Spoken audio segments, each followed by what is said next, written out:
Jewish leaders are on the front lines fighting anti-Semitism through education, advocacy, and building bridges with other communities. It's because of your leadership that we will dismantle prejudice and ensure Jewish safety.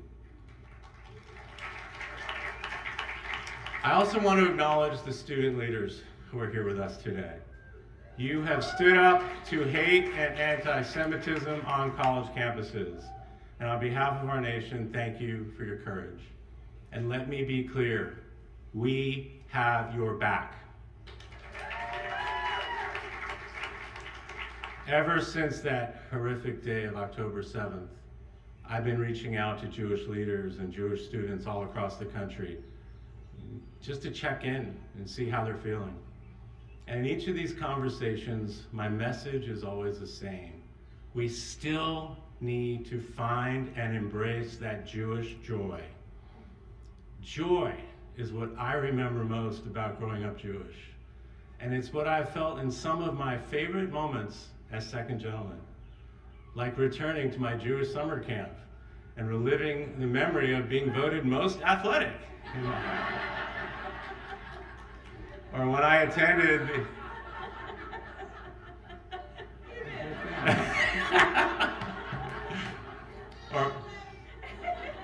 thank you. Or when I attended the BBYO International Convention and spoke with, there you go, with next generation of leaders about how proud they are of being Jewish. And when the Vice President, my wife, and I affixed the first ever mezuzah on the door of the Vice President's residence with our entire family there. And honestly, I think it's one of the only times I've ever seen my father cry, was during that moment. So it's that same feeling of joy I want everyone to experience, especially our young people, because we cannot live in fear. We cannot be afraid. We must always raise our voices and live openly and proudly as Jews. Last year, before my trip to Poland and Germany to recognize International Holocaust Remembrance Day, President Biden pulled me into the Oval Office. He shared with me his memories of visiting the Dachau concentration camp with his children and grandchildren, and also how angry his father was that the Allies had not bombed the train tracks leading to the concentration camps.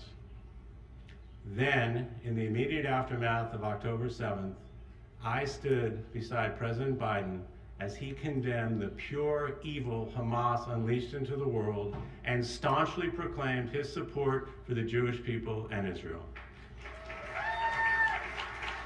He reaffirmed America's ironclad commitment to Israel's security, and that hasn't changed. President Biden and Vice President Harris are steadfast in their support of Israel and the entire Jewish community. Thank you. I'm so grateful for their leadership, especially during these challenging times. So please join me in welcoming President Joe Biden.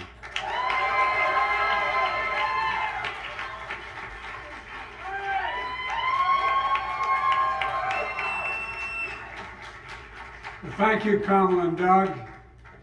It's an honor to be introduced by the first ever Jewish spouse of an American president, Vice President. We also have with us the Attorney General, members of Congress, including Majority Leader Chuck Schumer, who will be here soon, Representative Deborah Wasserman Schultz, who is responsible for this occurring, having sponsored this early on. Back when she was 12 years old. And all of you here, welcome to the White House to celebrate an extraordinary contribution of Jewish Americans in the nation. Look, the story of the Jewish people is a story of resilience.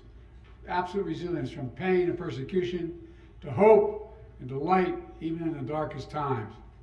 The story that endures.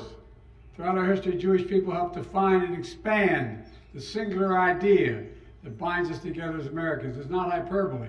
Freedom. Freedom. The bedrock principle on which this nation was built and that American Jews fought for since the 1600s after fleeing persecution abroad. One of our nation's first commitments to freedom of religion was with the Jewish community in Newport, Rhode Island. It goes back a long way. 1790, America was just 14 years old.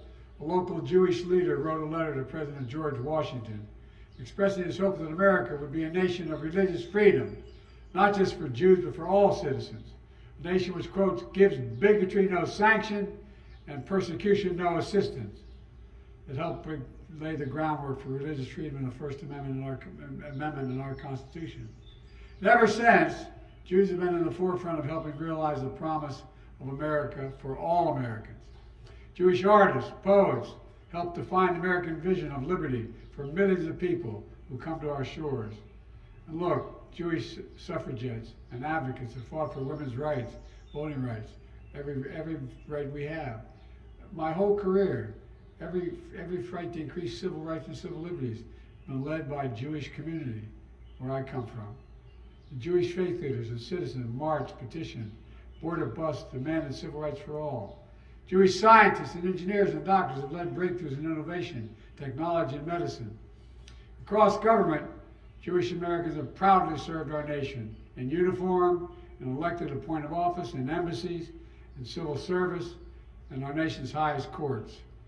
That's why Jill and I hosted the first ever high holiday reception at the White House. That's important. First ever permanent White House menorah made from the original wood of the White House building.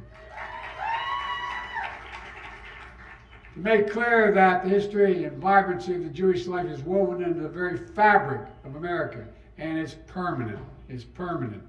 But look, I know today's reception falls on hard times. The trauma of October 7th and its aftermath of the deadliest day the Jewish people have undergone since the Holocaust is still fresh and ongoing with many of you. We have parents of someone being held hostage right now, and we're going to get them home. We're going to get them home, come hell or high water. 1,200 innocent people slaughtered in their kibbutz, massacred at a music festival, brutally raped, mutilated, sexually assaulted, hundreds taken hostage, and thousands more wounded, carrying the scars and the memory of what they endured. You all know someone, directly or indirectly, family, friends, who were stolen from you or in harm's way now. And my commitment to the safety of the Jewish people, security of Israel, and its right to exist as an independent Jewish state is ironclad. Oh, it really is. My administration is working around the clock to free the remaining hostages, just as we have freed hostages already. And here with us today is Hirsch Goldberg Poland, and who's still, he is not here with us, but he's still being held by Hamas. And Rachel and John are here with us. Stand up, guys. Their love, strength, and compassion inspire the entire world. And I pledge to both of you, and I mean it, and I know you know, Mom, that I mean it, that I will not rest until we bring your loved one home. We've got to bring him home. And folks, let me be clear.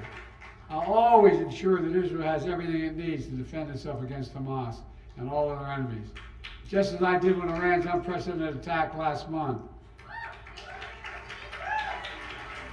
We stand with Israel to take out Sinwar and the rest of the butchers of Hamas. We want Hamas defeated. We'll work with Israel to make that happen. And consistent with Jewish values of compassion, kindness, and dignity in human life, my team also is providing critical humanitarian assistance to help innocent Palestinian civilians who are suffering greatly because of the war Hamas has unleashed. It's heartbreaking. As we do this, we're also committed to bring the region together, to work toward a two-state solution that provides security, prosperity, and enduring peace for Israel and Palestine. Let me be clear. We reject the ICC's application for arrest warrants against Israeli leaders. Whatever these warrants may imply, there is no equivalence between Israel and Hamas.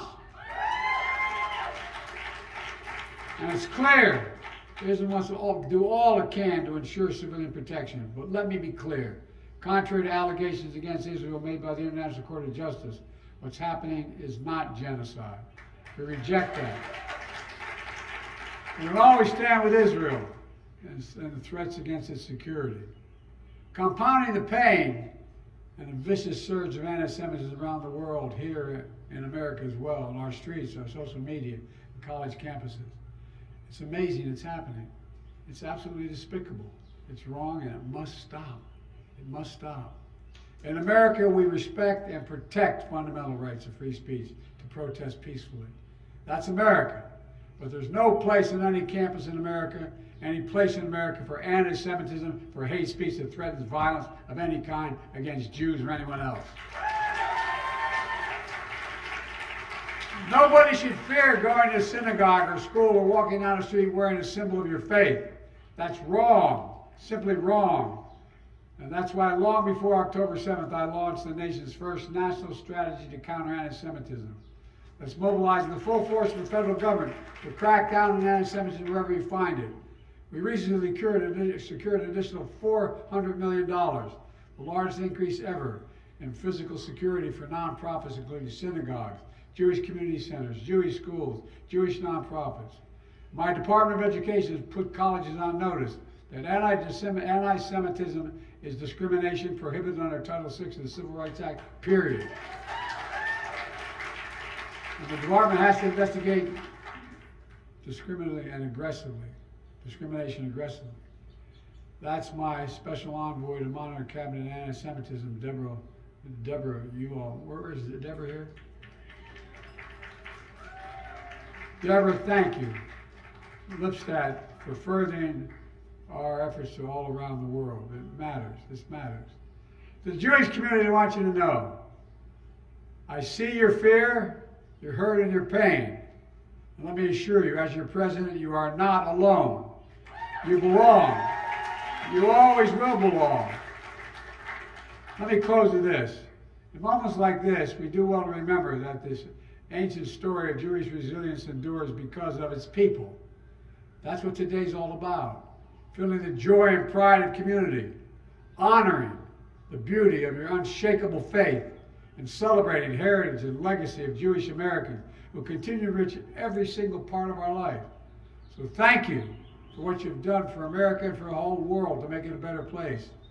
May the Jewish people shine their light and shine the light on the world for generations to come, because we need you badly. So God bless you all, and God protect our troops. Thank you for being here.